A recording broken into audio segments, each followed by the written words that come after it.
Cher public, nous sommes très heureux de vous accueillir à l'antépénultième de nos rencontres de cette série de cours. Nous sommes donc aujourd'hui à la 11e leçon qui portera sur la méthode et la science œcuménique, de l'œcuménisme, et d'autre part la création artistique. Et je donne pour commencer la parole à Antoine. Merci Anne-Marie.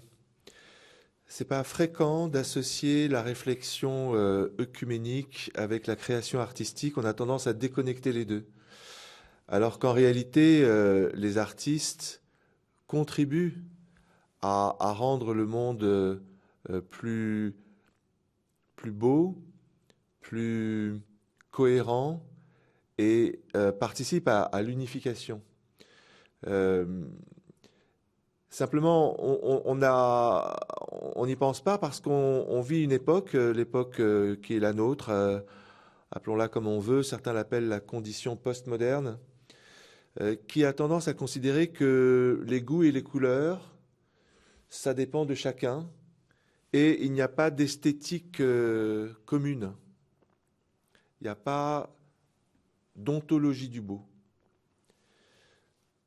Et là, j'ai un problème par rapport à ça, que j'ai développé amplement dans mon essai de métaphysique œcuménique. C'est difficile en 15 minutes de résumer toute une réflexion. Mais ce que je voudrais dire, c'est que l'art, c'est pas simplement ce qui gère l'émotionnel individuel, sans profondeur, capable d'être répété à l'infini, parfois jusque de façon commerciale. C'est un peu le pop art d'Andy Warhol, mais qui était une forme de distanciation par rapport à un art sacralisé à l'époque moderne. On peut comprendre le geste d'Andy Warhol, mais pour autant, transformer la création artistique en concept, en montage, en stratégie pour produire du changement, ne peut pas être tout l'art. On ne peut pas réduire l'art à ça. Même si, encore une fois, ça a toute sa valeur. L'art dispose d'une profondeur métaphysique. Il n'est pas simplement un produit individuel. La création, elle jaillit en l'artiste. L'artiste, le plus authentique, ressent la création comme un don dont il a la responsabilité de travailler, de développer, de rendre visible à travers sa propre liberté, sa propre autonomie. Et pour les plus grands artistes, pour participer également au monde de l'esprit. C'était le cas chez Léonard de Vinci, Michel-Ange et bien d'autres. Donc, l'idée de la métaphysique œcuménique, à mon avis, est de retrouver cette sophiologie de l'art, puisque l'œuvre a besoin d'être contemplée et non pas expliquée. L'idée de la métaphysique œcuménique, c'est de tenir en tension le bien et le juste, le vrai et le beau. Donc on n'est pas dans la nostalgie du passé. C'est pas ça l'idée de l'art dans la perspective de la métaphysique œcuménique. On voit tout l'intérêt de l'art contemporain qui consiste souvent à prendre distance par rapport à un art égocentré. Et en même temps, on veut réouvrir le champ des possibles.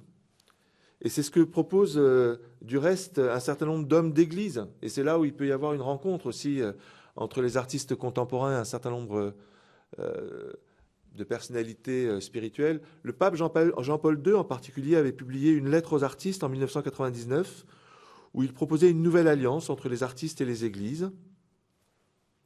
Alliance qui devait reposer sur une compréhension épiphanique de la création.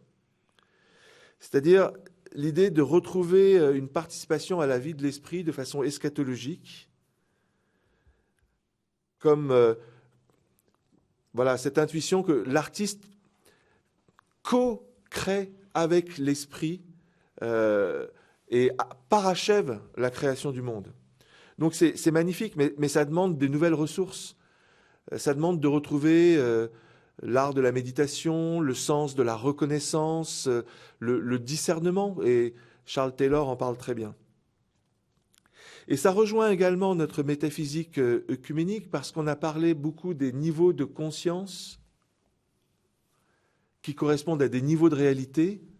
Et je pense que c'est important d'avoir bien au clair ces différents niveaux de conscience. Surtout pour ce qui est de la culture occidentale, je pense qu'on peut parler, alors je vais citer un certain nombre d'ouvrages, Erwin Panofsky par exemple, qui a écrit un livre célèbre, Architecture gothique et pensée scolastique, en 1951, ou une poétesse russe qui s'appelle Olga Sedakova, qui a un site en plusieurs langues, olgasedakova.com, avec un certain nombre de ses livres et de ses articles. Je vais citer peut-être encore d'autres auteurs, mais ce qui m'intéresse, c'est qu'il y a une sorte de convergence entre ces différents auteurs pour dire qu'il y a des niveaux de conscience dans la culture européenne occidentale, un niveau de conscience classique, un niveau de conscience moderne, un niveau de conscience postmoderne et un niveau de conscience qu'on peut qualifier de spirituel. Et c'est clair que la métaphysique œcuménique cherche à tenir ensemble chacun de ces niveaux de conscience. Chacun de ces niveaux de conscience a sa part de vérité. Simplement, il y a un risque, quand on n'est que dans la conscience classique, d'être finalement emprisonné par la tradition, etc. Donc, pour ce qui est du niveau de conscience classique, il y a cette idée qu'il y a bien un esprit, il y a bien une transcendance, Dieu est présent partout, et le rôle de l'artiste est d'imiter la grandeur de Dieu et sa puissance.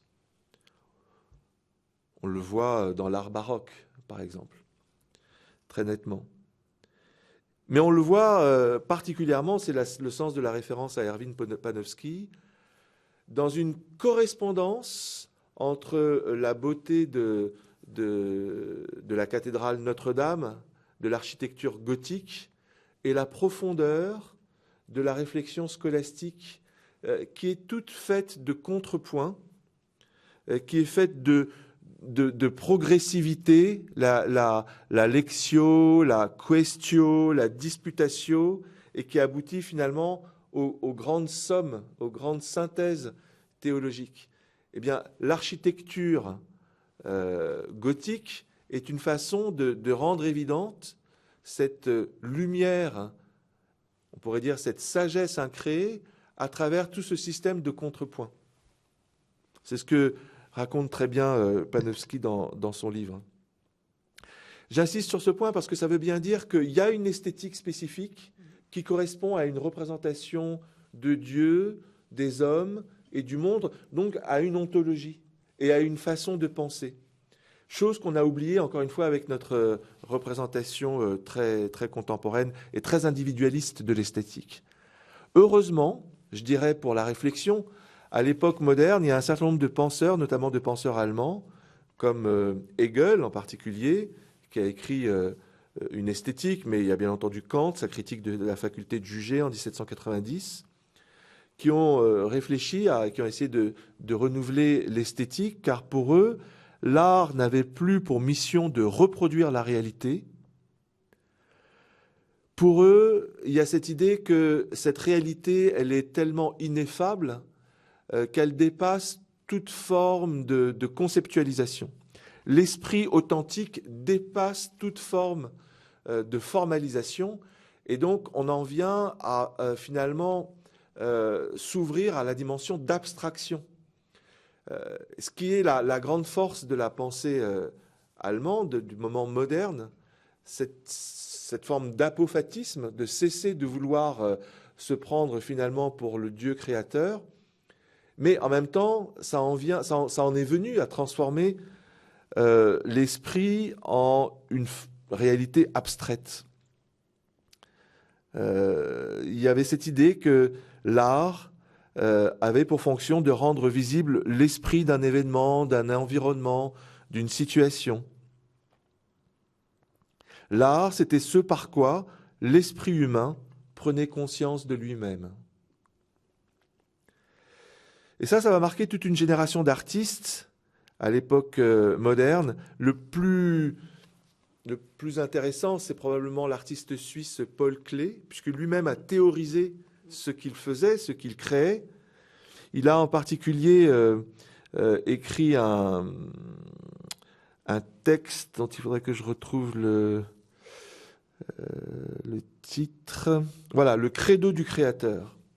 Dans le credo du créateur, voilà ce qu'il dit: l'art ne reproduit pas le visible, il rend visible.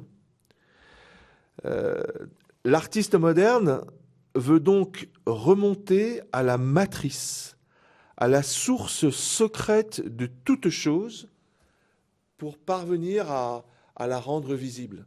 C'est une vraie révolution qui va dépasser le seul cadre de la peinture, qui va marquer les poètes, qui va marquer les architectes, avec le fonctionnalisme en particulier, avec le Bauhaus, etc. Le problème, là encore, c'est lié à cette réflexion de Hegel, c'est que cet esprit, présent partout, il est abstrait. Et donc l'artiste est coupé d'un référent personnel et concret. Et coupé de ce référent, l'artiste va chercher la source en lui-même. L'art, d'une certaine façon, devient égocentré, avec toutes les limites. Et Paul Klee lui-même cherche en lui un moi sans œillère, comme il le dit, un moi divin. Et donc, c'est ça qui va provoquer la réaction postmoderne. La réaction postmoderne, la critique de cet égocentrisme, de cette sacralisation de l'art aussi, chez Duchamp en particulier, avec son urinoir, mais chez bien d'autres artistes, elle va se méfier de toutes les certitudes du moi, de toutes les formes de sacralisation, et elle va chercher à finalement retrouver l'art comme genre de vie. C'est clair chez Mayakovsky, par exemple. Genre de vie, immédiateté, art du quotidien, sens de l'incertitude. Tout ça, c'est des caractéristiques de l'art postmoderne qui sont extrêmement intéressantes et utiles, bien entendu, pour pénétrer le mystère de l'être. Le problème, c'est que quand ça se radicalise, quand c'est coupé des autres niveaux de conscience, quand c'est coupé des différents pôles, Umberto Eco l'a très bien raconté dans son Histoire de la beauté, ça peut aboutir à des formes de syncrétisme, à des formes de radicalisation. Il parle, pour parler du temps présent, d'une sorte de polythéisme absolu de la beauté. Donc il y a bien du religieux, mais un religieux qui va dans tous les sens, qui se diffuse partout et qui attrape tout et n'importe quoi. Et c'est ça qui peut provoquer un certain nombre de réactions, notamment en France, il y a Aude de Kéros, Christine Sourgin, un certain nombre d'artistes qui se sentent très mal à l'aise par rapport à l'art contemporain, qui a tendance à se considérer comme l'unique art possible, alors qu'en réalité, il y a différentes formes d'être contemporain. Et surtout, Aude de Kéros critique la récupération commerciale de cet état d'esprit qui consiste finalement à intriguer et à séduire. C'est la devise LVMH. Donc par rapport à ces niveaux de conscience, il est intéressant de faire appel à ce niveau de conscience plus profond, à mon avis, plus subtil, qui est le niveau de conscience spirituelle qui est marqué par des tas d'artistes que je ne peux pas tous mentionner, mais qui m'ont beaucoup marqué. Je pense à Maurice Béjart, par exemple, qui était aussi un homme à la quête de Dieu, qui est passé par le christianisme, par l'islam, qui s'est intéressé à l'hindouisme. Mais il y a aussi d'autres artistes qui me parlent beaucoup, des poètes comme Olga Sedakova en Russie, une grande dame. Il y a un pianiste, un compositeur, Valentin Silvestrov, en Ukraine, qui est venu au Bernardin et qui a composé spécialement au Bernardin une de ses bagatelles que je recommande vraiment. C'est quelqu'un qui est passé par l'art dodécaphonique, par l'art postmoderne, atonal, mais qui en est arrivé au moment où l'Ukraine se redéfinissait comme un État-nation, au moment d'une lutte à mort contre le totalitarisme, il en est venu à retrouver la mélodie. Et je trouve que cette redécouverte de la mélodie est le symbole de cette redécouverte de l'esprit. Finalement, ces artistes spirituels, ils ne sont pas pour l'esprit contre la vie, ce qui est la caractéristique des classiques, ou pour la vie contre l'esprit, comme le professent les postmodernes. Ils ne sont pas dans cette opposition entre l'esprit abstrait et la vie concrète. Dans leur vision du monde, dans leur conception de l'être, personnaliste, sapientiel, ternaire, eschatologique, il y a une dimension de l'art, où l'art est ce qui permet de vivre dans la joie. Et ça, je trouve que c'est extrêmement important. Olga Sedakova dit la beauté dispose de cette puissance gigantesque de transmettre le bonheur, comme disait Schiller, et elle ajoute, cette puissance-là, elle ne peut pas être possédée. Le politique cherche à la posséder, le politique cherche à la manipuler, ou le commercial. Mais c'est impossible, puisqu'elle relève de la liberté de l'artiste. Cette puissance de vie, cette puissance créatrice dans l'esprit, c'est quelque chose qui relève de la sagesse, qui ne relève pas de l'avoir. Et je pense que c'est quelque chose qui est important. L'œuvre d'art n'a pas vocation à se suffire à elle-même. Elle est le fruit d'une existence personnelle, d'un art de vivre qui produit des formes tournées vers leur finalité supérieure. La forme n'est pas une chose, c'est une force. Voilà, je terminerai avec cette citation d'Olga Sedakova. Merci. Merci beaucoup Antoine, et certainement de quoi nourrir notre débat à la fin de cette leçon, mais nous donnons d'abord la parole au père Richard Escudier. Merci. Sciences écuméniques et création artistique, c'est bien passionnant, et je voudrais poursuivre dans le fond ce que disait Antoine Archakovsky sur ces niveaux de réalité, ces niveaux de conscience, plus exactement, que travaille la création artistique. Je n'en suis pas un spécialiste, bien entendu, loin de là. L'art me parle comme, j'espère, il parle à beaucoup de gens, plus particulièrement la peinture, ce serait mon médium. Et je rejoins tout à fait dans le fond, ce qu'il faudrait appeler cette métaphysique de l'invisible. Je vais y revenir. Et je voudrais m'inspirer d'un grand artiste que nous connaissons tous, c'est Kandinsky. Kandinsky, qui nous invite à un voyage, ou plus exactement, un double voyage analogique, un voyage spatial et un voyage temporel. Un double voyage qui va nous permettre de plonger au plus profond de nous-mêmes et en même temps au-delà de nous-mêmes. On va vous montrer un schéma qui représente la théorie des couleurs de Kandinsky.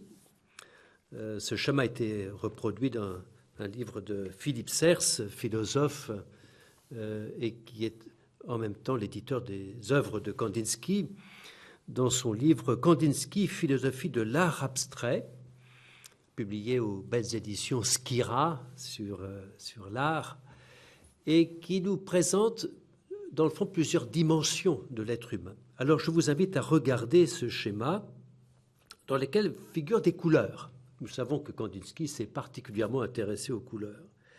Ces couleurs qui signifient des vibrations particulières de l'âme, comme les voit Kandinsky. Dans ce schéma, l'on a au-dessus cette couleur jaune qui évoque la lumière et donc la dispersion. Le bleu, son contraire, représente la vie intérieure et donc la concentration. C'est très important parce que nous vivons constamment entre ces deux pôles, soit la dispersion dans nos journées bien chargées, nos activités, nos préoccupations de toutes sortes, soit la concentration, revenir à soi, diastole et systole, pourrait-on dire avec un autre langage. Le bleu, ainsi donc, s'oppose au jaune, et j'en viens aux autres couleurs. L'équilibre du jaune et du bleu opposés conduit au vert, couleur de la raison et du repos. Comme vous le constatez sur le schéma, c'est l'univers du mental, le rationnel. Et c'est vrai que c'est aussi la couleur du repos. Le rouge, c'est la force, le désir qui s'épanche. Alors c'est l'émotionnel précisément, qui est plus du côté de la concentration. Le mélange du rouge et du jaune aboutit à l'orangé, qui évoque le désir porté vers le terrestre. Là, nous sommes dans le physique. Et puis le rouge mélangé au bleu oriente le désir vers le céleste, pour le dire brièvement. On pourrait dire le divin, le spirituel. Alors ça donne ce violet.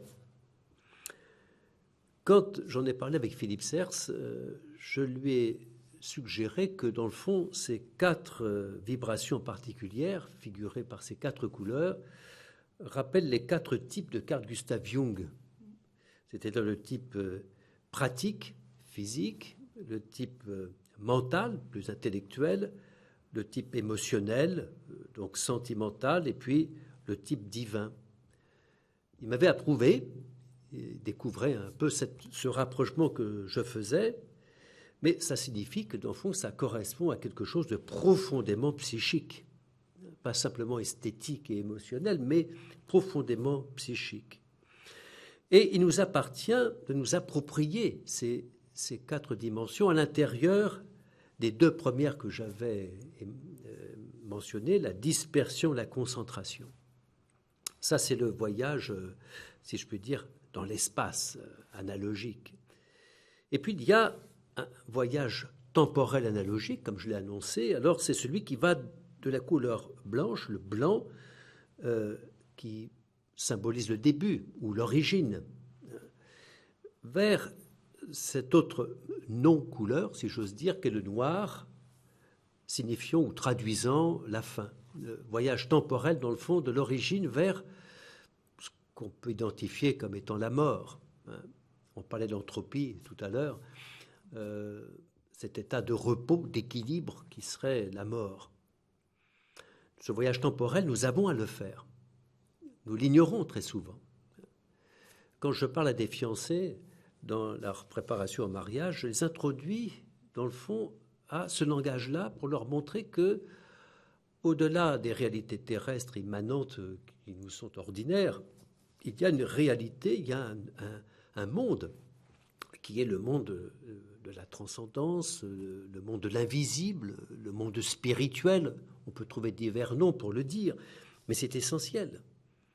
S'ils n'ont pas accès à ces 2 voyages, à la fois spatial et temporel, ces 2 voyages analogiques, comment peuvent-ils, en quelque sorte, percevoir la dimension invisible de leur être, la dimension invisible de leur propre psychisme même?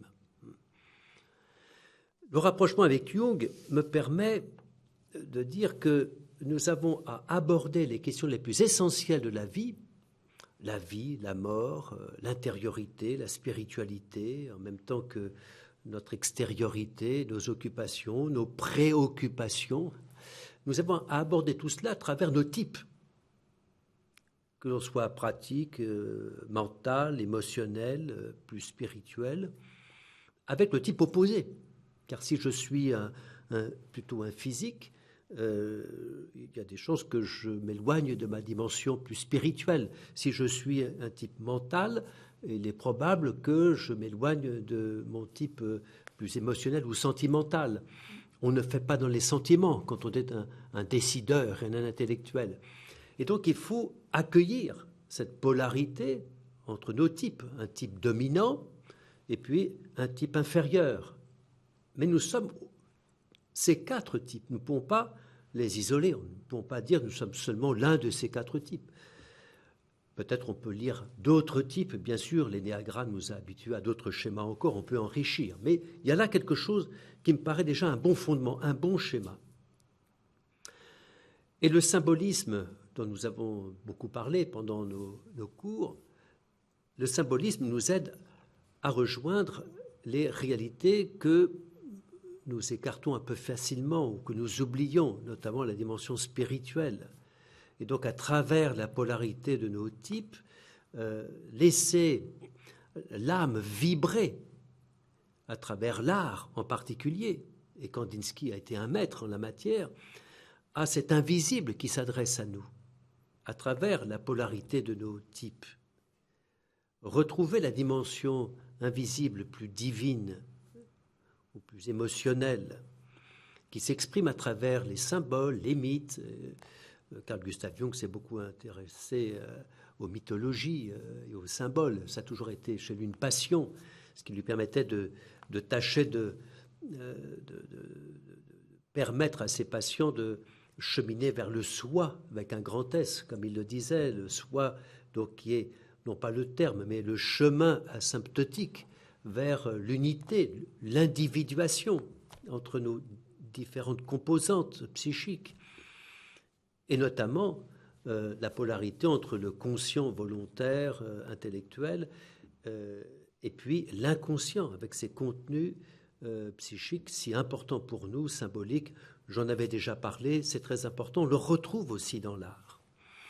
Et la religion va nous aider à travers l'art, et sans doute à travers l'histoire de la peinture, mais on pourrait le dire en même temps dans la musique.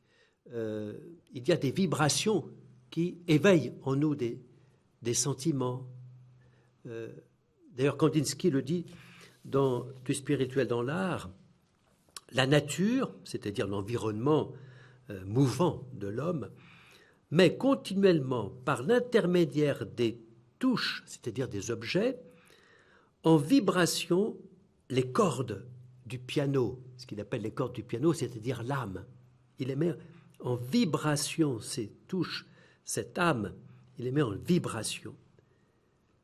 Et cette vibration, précisément, c'est ce qui nous permet de communier à ce quelque chose d'invisible que suggèrent les couleurs, les formes, et qui traverse l'âme. Peut-être ne faut-il pas trop vite lui donner un nom, mais dans nos convictions religieuses, nous pouvons peut-être recevoir un nom à travers ces vibrations. Voilà, nous réagissons aux questions les plus graves de notre vie à travers ce double voyage de la dispersion vers la concentration, de notre origine vers la fin, sans omettre la mort, de telle manière que l'artiste nous aide à percevoir cet arrière-monde, cet arrière-fond. Je me plais à évoquer ici ce magnifique tableau, il en a fait plusieurs, de la création de Chagall particulièrement, qui nous met tellement aussi à travers les couleurs en vibration avec ce monde invisible relié à un récit paradigmatique qui est celui de la création. Alors en art, eh bien, l'Occident, me semble-t-il, dans l'histoire, en étant très, très rapide, bien entendu, rapide au sens où il faut malheureusement ne pas déborder trop dans le temps dans cet exposé, mais l'Occident nous a habitués à distinguer, trop peut-être, ce qu'il risque de ne plus unir, quand l'Orient ne distingue pas assez ce qu'il cherche trop à unir.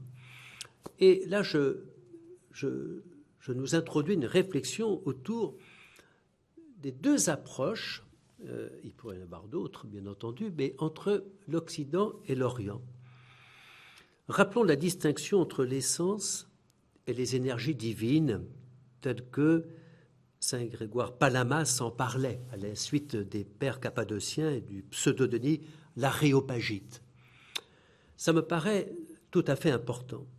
Et l'icône en est redevable, puisqu'elle rayonne ces énergies. Il est clair que pour le palamite, saint Grégoire, refuser cette distinction entre l'essence divine et les énergies, c'est inévitablement soit refuser la transfiguration de l'homme, et donc l'œuvre effective de la grâce dans le cœur de l'homme, soit confondre l'inconnaissable et le connaissable. Des confusions ou des refus qui finalement aboutissent à une séparation radicale, une disjonction en quelque sorte. Or, Dieu agit dans sa créature. Et dans ces deux pièges, dans ces deux écueils, c'est la déification de l'homme qui est manquée. Et je crois qu'il y a là une intuition profonde de l'Orient que nous ne pouvons pas oublier. Alors, sans me prononcer sur son argumentation concernant le statut de l'icône en Orient, qui est une argumentation ouverte, en tant que l'icône est vénérée, comme nous le savons bien, admettons que la théologie du palamite ouvre la question de la déification. Oui ou non, y a-t-il une perspective de déification à travers l'art? Et c'est là qu'il faut privilégier la théologie des personnes divines, pour éviter de réduire la pensée chrétienne à une spéculation philosophique desséchée, seulement intellectuelle, inopérante et qui malheureusement se retrouve ensuite dans l'art, il faut bien le reconnaître. Et nous savons, il est trop vrai malheureusement, que la théologie spéculative en Occident s'est détachée de la spiritualité. Nous la retrouvons autrement aujourd'hui, mais c'est vrai que cet oubli, en quelque sorte, ou cette séparation, plus exactement, là aussi, a été ruineuse. La théologie médiévale a cessé d'être mystique à partir du XIIIe siècle. Nous avons peut-être oublié la leçon de saint Irénée, le père de l'Église, qui a su magnifiquement resituer la créature humaine dans le Verbe incarné, suivant en cela l'exemple déjà de saint Paul, bien entendu. On ne s'étonne pas qu'en conséquence, l'art, chez nous en Occident, se soit progressivement vidé des grandes intuitions sacrées qui gouvernent encore l'icône. Voilà. Donc ici, comment renouer avec la mystique des grands docteurs pour éviter cette disjonction? L'art occidental a su produire des chefs-d'œuvre admirables de force mystique, de sensibilité humaine, et il y a eu un temps où il y a eu un équilibre entre hiératisme sacré et humanité. On voit ça chez Kansamédjis, chez Hans Memling, Van der Weyden, Dirk Boots, chez le Titien, me semble-t-il. On voit à une époque où il y a un équilibre possible. Et puis, on voit ensuite un anthropocentrisme qui conduit inévitablement à un oubli de la déification, de la déisis dans nos liturgies, dans notre esthétique de l'Église, bâtiment. Il me semble qu'en Occident, on a oublié la déisis, c'est-à-dire la représentation du Christ, Pantocrator, entouré de la Vierge, de Jean-Baptiste, des saints, des apôtres. Alors, il est temps peut-être de revenir à une théologie de l'icône qui va à la personne et non pas à la nature. Comprendre la pensée chrétienne comme une pensée qui est d'abord personnelle. C'est-à-dire aller d'une pensée essentialiste, Dieu ou pas Dieu, sachant qu'on ne peut pas représenter Dieu, à une théologie personnelle, théologie de la personne et non de l'essence. Alors nous ne serions plus enfermés soit dans la représentation sulpicienne appauvrissante, soit malheureusement dans une abstraction qui ne peut plus rien figurer. Voilà pourquoi il nous faut, et là je résume tout cela avec Jean-Luc Marion dans son livre « La croisée du visible », envisager sérieusement et passionnément le visage d'autrui. Cela revient à viser l'invisible même, à savoir son regard invisible posé sur moi. Merci beaucoup, Richard, pour cette riche contribution qui aussi va nourrir notre débat.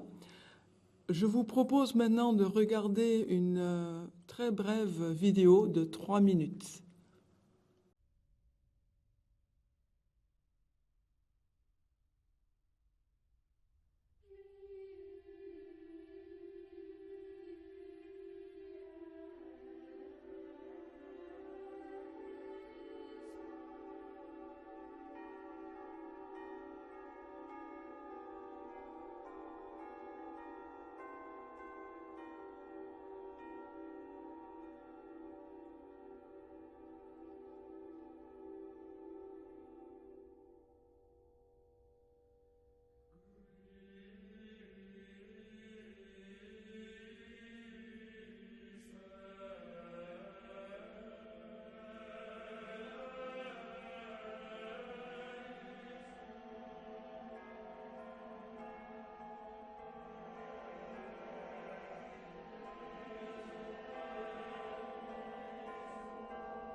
Nous avons vu dans cette vidéo une espèce d'archéologie de l'enseignement du mépris dans les relations entre chrétiens et juifs, qui est remplacé par un enseignement de l'estime. Mais cela ne passe pas par les paroles, cela passe par ce moyen subliminal, peut-être plus puissant encore que le verbe, qui est la peinture et la sculpture ayant évidemment cette faculté d'être en 3 dimensions, donc elle est extrêmement parlante. Nous avons donc vu dans le clip un couple traditionnel de l'enseignement séculaire de l'Église, où l'on voit la juxtaposition de l'Église et de la synagogue. L'Église est figurée par une femme debout, glaive dans la main, triomphante, lucide, les yeux bien ouverts, et à côté d'elle, la synagogue qui, elle, a la tête courbée et les yeux bandés, elle est aveugle. Ce couple de statues se trouve ici à Saint-Denis, par exemple, à la basilique Saint-Denis. On la voit aussi à Strasbourg. Et je complète par une gargouille qui est traditionnelle aussi dans les cathédrales, qui est une truie au-dessus de ce que l'on appelait la porte des Juifs, celle qui donnait sur le quartier juif de la ville, notamment à Colmar. Donc quelque chose d'absolument insultant, injurieux. Or, on ne peut pas déboulonner les statues. Je pense qu'il ne faut jamais les déboulonner, il faut leur donner des légendes explicatives ou les remplacer, en tout cas les enrichir par des alternatives. Et c'est le sens dans le clip de ces prises de vue d'une une nouvelle manière de considérer in our times, c'est-à-dire nostra aetate en anglais. Nostra aetate, ça rappelle donc le grand décret conciliaire sur les rapports avec le judaïsme. Et cette statue représente de nouveau, ou encore une fois, l'Église et la synagogue.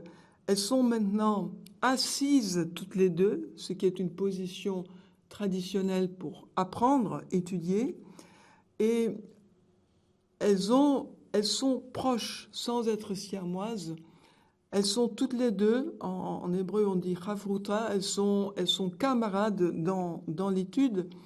L'une étudie son rouleau, l'autre étudie son codex, et elles constituent ensemble l'unique peuple de Dieu, dans 2 communautés herméneutiques qui ne se confondent pas. Vous avez vu aussi les œuvres tout à fait époustouflantes de cette moniale qui était une poétesse, une révolutionnaire, une artiste. On voit que Marie Skoptsova, puisque c'est d'elle qu'il s'agit, on dit aussi Mère Marie ou Mère Marie de Paris, elle est à l'aise dans plusieurs canaux, dans plusieurs médiums. Elle manie le pinceau, le crayon. On a vu ce dessin tout à fait moderne de la dernière scène de 1937. On voit qu'elle a réalisé de magnifiques broderies, donc des icônes brodées, en partie malheureusement perdues dans l'incendie de l'église Saint-Séraphime de Sarov, qui était son lieu. Et Mère Marie était aussi une résistante. Elle est allée jusqu'à la mort, puisqu'elle a été déportée dans le camp de concentration et d'extermination de Ravensbrück, et elle est morte en laissant la place, en prenant la place d'une jeune femme. Donc, le titre de ce recueil rappelle évidemment la beauté qui sauve le monde. Ce qui me fait penser à vous parler, là si on revient un petit peu au niveau de la théorie esthétique, le petit recueil de Bruno Forte, que vous connaissez certainement, Les portes de la beauté pour une esthétique théologique, qui présente de façon très accessible les œuvres notamment de von Balthasar et de Karl Rahner sur le rôle de la beauté dans l'élaboration théologique.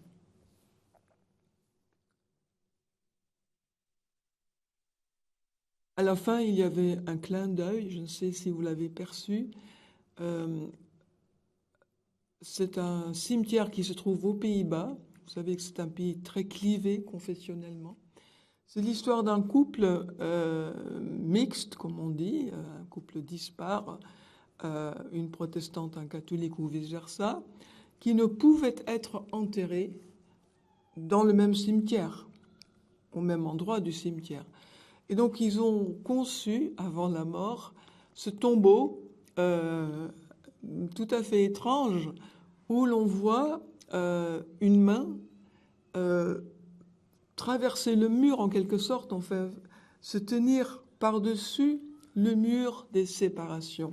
Donc ça aussi, c'est une statuaire qui finalement vient guérir les blessures écuméniques et dénominationnelles. Très important aussi, c'est la musique. Comme toi, Richard, je suis très, très attentive à la peinture, donc aux arts plastiques, y compris bien sûr le cinéma, mais il y a aussi le message qui touche des strates encore plus profondes, qu'est la musique. La musique qui joue un rôle fondamental dans la liturgie, et la bande son de la petite vidéo que vous avez pu voir et entendre est l'œuvre d'une compositrice britannique d'origine polonaise, qui est aussi une femme dont enfin, la maman était juive et son papa catholique de Pologne. Et Roxana, je l'appelle ainsi parce que c'est une amie, elle veille, elle travaille à rendre ce double patrimoine visible et audible dans ses créations. Et vous avez sans doute aussi été attentif, peut-être toi spécialement, Antoine, il y a aussi des cloches. Les cloches qui sont les petites cloches qui pour nous, rappellent vraiment, comme dans la musique d'Arvo Pärt, le monde orthodoxe. Et à un moment donné, je ne sais si vous avez entendu à la première audition, mais il y a un moment où intervient un violon solo, un violon seul, qui, sans se fondre dans le reste du paysage, vient comme tisser une strate supplémentaire.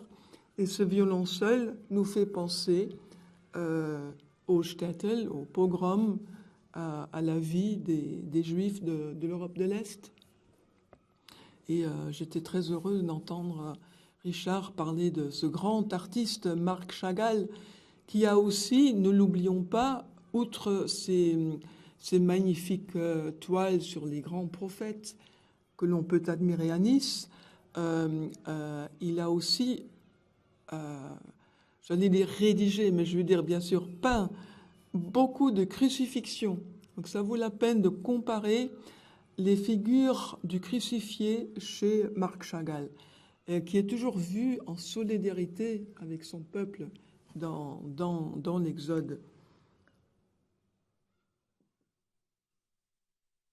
Merci beaucoup.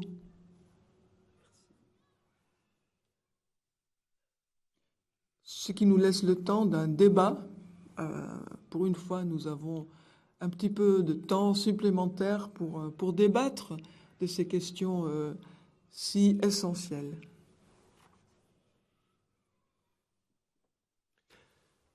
Oui, j'aimerais, on a cité tout à l'heure intriguer, séduire. Hein, je crois que c'est Antoine qui parlait de cela, à travers un artiste. Andy Warhol, c'est peut-être lui qui évoquait cela, non? Non, ça c'était plutôt pour parler de LVMH. LVMH. Ouais. Et je me suis fait la réflexion récemment en regardant des œuvres tout à fait contemporaines dont je ne voyais pas toujours la beauté, que si la beauté est un langage, c'est un langage. Tout langage n'est pas nécessairement beauté, n'est pas nécessairement beau. Hein. J'ai vu un jour sur une vitrine rue Bonaparte, vitrine d'une galerie d'art, une inscription de Victor Hugo, en tout cas prêtée à Victor Hugo, sur la splendeur de la beauté à travers l'éphémère de l'objet. Et il me semble que derrière ce mot de splendeur, la splendeur, il y a quelque chose bien du beau. Alors, faut-il ou pas en faire un transcendantal de l'être? Je n'en sais rien, je ne suis pas assez philosophe, mais je pense qu'à vouloir faire de toutes sortes de langages, y compris ce qui intrigue, ce qui interroge, ce qui peut apparaître comme un manifeste quelquefois, en faire un objet d'art, ça ne me paraît pas toujours très justifié. Je ne sais pas comment vous voyez les choses. Je suis parfaitement d'accord avec ça. C'est la raison pour laquelle on a besoin d'une vision plus profonde, plus sophiologique pour moi, qui permet de discerner là où l'esprit souffle, de là où on est juste dans la manipulation parfois. Il faut savoir distinguer ça.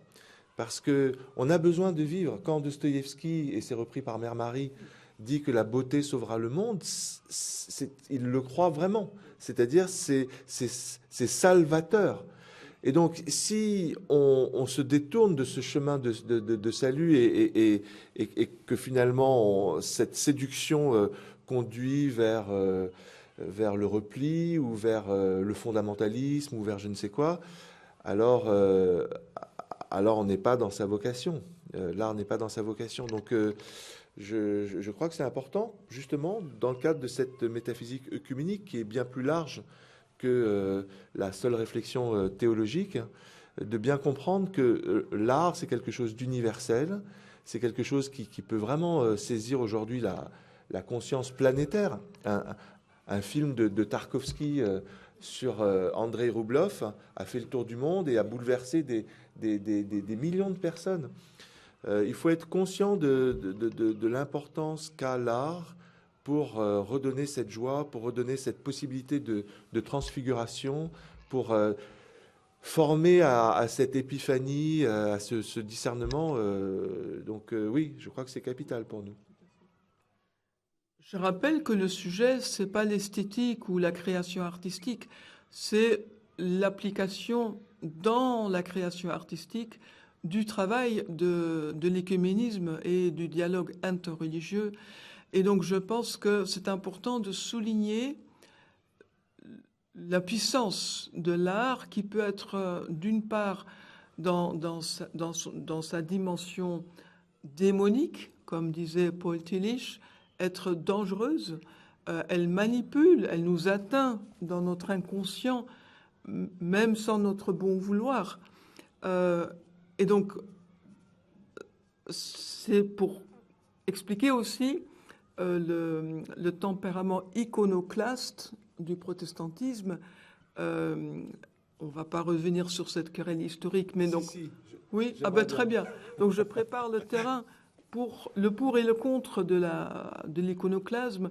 Mais ce qui est important de dire, c'est que l'art, avec sa puissance ambiguë, ambivalente, donc potentiel démonique, peut en même temps être un puissant chemin vers la beauté et la réconciliation, parce que son message nous atteint avant même que nous ayons donné notre assentiment conscient. Je prends comme simple exemple, parce que c'est difficile pour les protestants de voir les Vierges Marie. On est capable d'entrer dans une église et ne pas les voir. On en a parlé entre nous à propos du document du groupe des Dombes. Et donc là, dans cette très belle église des missions étrangères de Paris, j'ai été frappée par cette Madone et par l'enfant qu'elle tient. Vous avez vu le zoom sur le visage de l'enfant qui a nettement un phénotype asiatique, les yeux bridés. C'est un enfant chinois, indien, on ne sait trop, mais le message là est très clair. Cet enfant est venu donner la vie à tous les peuples de la terre, à toutes les nations. Et de même, dans un registre différent, mais très ancien aussi, dans le chapiteau qu'on appelle le moulin mystique, dont l'interprétation est certes pas assurée, donc il y a beaucoup d'interprétations possibles, mais l'on voit une collaboration entre Moïse et l'apôtre Paul. Ils sont dans le même moulin, en train de moudre le grain qui donnera le pain de la vie, le pain de tous les jours. Je voudrais revenir sur la question des controverses historiques sur la question de l'art, qu'on ne peut pas régler en quelques minutes, mais c'est important quand même pour comprendre l'état un peu d'éclatement de notre conscience contemporaine qui fait que beaucoup de l'art contemporain peut conduire à finalement le contraire de ce qu'est l'art en réalité. Il y a un interdit biblique qui consiste à ne pas représenter Dieu. Et donc c'est ça qui a posé problème à la conscience chrétienne à partir du moment où des images sont apparues représentant le Christ.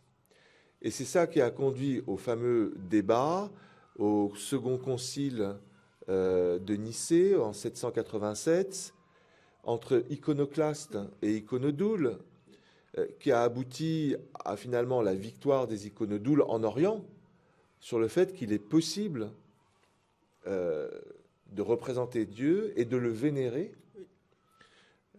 dans la mesure où le Christ lui-même est parfaitement Dieu, parfaitement homme. Et donc c'est possible compte tenu du fait qu'il a une conscience de lui-même comme prophète, prêtre et roi, qui est divino-humaine. Et donc on ne peut pas établir de coupure absolue entre l'homme et Dieu. Et donc en représentant le Christ, on peut aussi le représenter comme Dieu-homme. Et ça, malheureusement, ça n'a pas été très bien entendu en Occident. Ça n'a pas été très bien entendu. Les livres carolins n'ont pas repris les décisions du Concile. Et même en Orient, il y a eu encore des débats. Il a fallu 843. Le triomphe de l'orthodoxie, c'est justement la victoire des iconodoules sur les iconoclastes au IXe siècle. Donc, en fait, les arguments théologiques n'arrivaient pas réellement à convaincre les consciences. Et ce débat a été repris au XXe siècle, et à part le père Serge Bulgakov, notre grand sophiologue, qui a écrit un livre en 1932 qui s'appelle « L'icône et sa vénération ». Et c'est un livre absolument remarquable parce qu'il reprend toute l'histoire de la théologie pour justifier, légitimer cette capacité qu'a l'art de représenter ce qui est a priori irreprésentable. Et alors, je pense que c'est important pour nous de rappeler toute cette histoire, parce qu'on est justement dans un moment où on comprend parfaitement les dangers d'un art qui cherche à emprisonner, à conceptualiser, à refermer finalement la puissance de l'esprit. Et en même temps, on est aussi conscient du danger de se passer complètement de représentation artistique. Il y a eu un débat entre différents penseurs au XXe siècle, et l'un des arguments que moi je retiens qui a été déterminant pour comprendre l'importance de l'icône, et du fait que l'icône elle-même, non seulement elle est sujette à vénération, mais elle est elle-même épiphanique, c'est-à-dire qu'il y a des icônes qui suintent, il y a des icônes odorantes. C'est pas des mythes, c'est des milliers de preuves en ce sens, qui témoignent du fait que là, il y a présence divine. Il y a non seulement créativité artistique, mais il y a aussi présence de l'esprit. Donc tout ça est très troublant. Et il y a, je pense, dans les différents arguments des uns et des autres pour essayer de comprendre ces épiphanies de l'esprit, un retour aux béatitudes. Et ce retour aux béatitudes, c'est lorsqu'on dit « Bienheureux les cœurs purs, car ils verront Dieu ». Bienheureux les cœurs purs, car ils verront Dieu. Ça veut dire, il est possible de voir Dieu, malgré tout ce qu'une certaine tradition nous dit que Dieu, nul ne l'a vu, etc. Si, il est possible de voir Dieu, de le voir dans la création, de le voir en l'être humain, dans des manifestations de l'art, dès lors que le cœur est pur, dès lors qu'il y a ce travail que l'artiste et que tout être humain fait sur lui-même pour finalement se dessiller, retrouver ce regard de l'enfant, retrouver ce regard de pureté. Est-ce que je peux répondre à ça, Richard? Parce que il faut quand même aussi faire entendre le bien fondé de la protestation protestante critique que je vais essayer de formuler ainsi. Les théologiens savent faire des différences. Ils enseignent justement les niveaux de vénération. D'autre part, la théologie de la libération nous a refait apprécier la piété populaire. Donc, j'entends ces deux choses. Néanmoins, on ne peut que constater les dérives de la piété en face de statues et d'images. Et donc c'est là le souci finalement pastoral d'un Martin Luther, de voir partir l'argent et l'énergie des fidèles vers des choses qui en réalité sont des superstitions et qui sont plus aisément perçues par le sens visuel que par le sens auditif. Donc l'oreille, c'est déjà un sens qui filtre et qui est rationnel. Et il fait entrer le verbe. Alors que l'œil peut être attiré, aveuglé par un excès de présence, ce qui fait oublier les justes préceptes de la bonne théologie. Mais oui. Et c'est pour ça qu'il faut de la théologie pour discerner et sortir du magisme. Oui. Là-dessus, on est d'accord. Mais il ne faut pas passer dans l'excès inverse qui consiste à finalement ne pas voir la présence de l'esprit dans la matérialité d'une toile ou d'une symphonie. Lorsque le concile de Nicée 787 sur les images, puisqu'il nous a donné une théologie des images, fait remonter l'image à son prototype, si je me souviens bien, dans une forme personnelle de la théologie, c'est-à-dire donc invoquer non pas la nature divine qui est irreprésentable, mais la personne représentable dans sa nature humaine qui est le Christ, le Verbe incarné. Est-ce que cela ne nous aide pas précisément à dépasser ce dualisme, là aussi disjonctif et ruineux entre l'irreprésentable et puis le représentable? Oui, je préciserai juste le Christ comme personne divino-humaine. Voilà. C'est ça effectivement ce qui a rendu possible le changement de paradigme. C'est-à-dire que si on comprend l'unité de Dieu uniquement par sa nature, à ce moment-là, oui, c'est irreprésentable. Si on comprend l'unité divine par sa personne, et sa personne incarnée qui s'autorévèle Père-Fils, qui s'autorévèle comme roi, prêtre et prophète, alors ça, c'est représentable. Et donc, il y a l'art iconographique devient possible et il peut y avoir une synthèse qui rend possible des épiphanies de l'esprit. Et c'est pour cela, excuse-moi Anne, mais c'est pour cela que je consonne bien ce que tu dis, c'est-à-dire que le contraire d'un art authentique, c'est l'art sulpicien. C'est lorsqu'on on tombe précisément dans cette superstition d'une image qui déforme et qui fait écran vis-à-vis de l'invisible. Oui.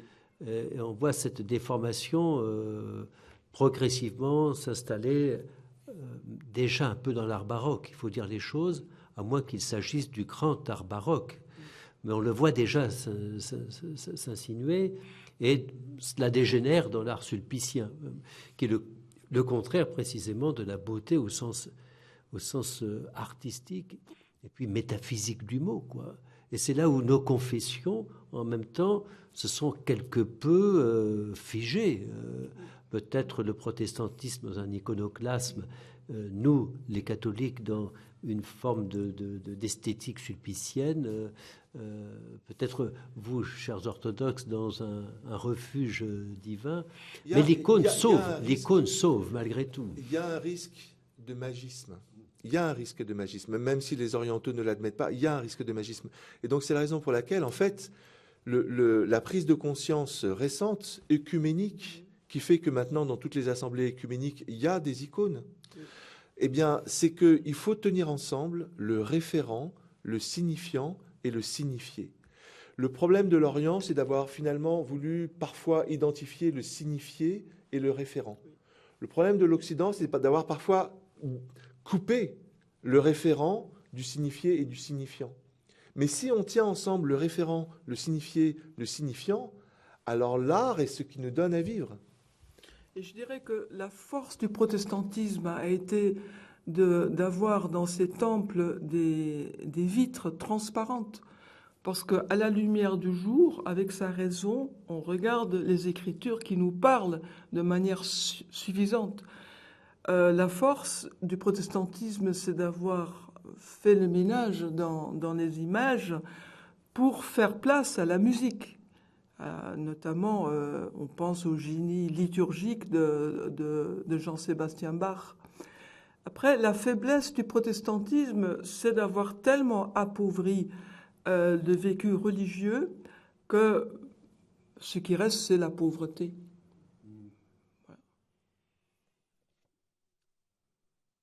La vénération, dans le fond, c'est peut-être le beau mot qui nous aiderait à entrer dans une création artistique réellement écuménique, que ce soit vénéré le seul qui soit à vénérer et à adorer dans l'invisible, l'invu, comme dit Jean-Luc Marion, je crois, mais qui se donne à voir. Et ça, je crois que nous, les chrétiens, nous avons là quand même une clé assez essentielle. Je ne sais pas si vous partagez ce point de vue. Je pense que c'était le mot de la fin. Merci beaucoup, en tout cas pour cette leçon. Merci beaucoup.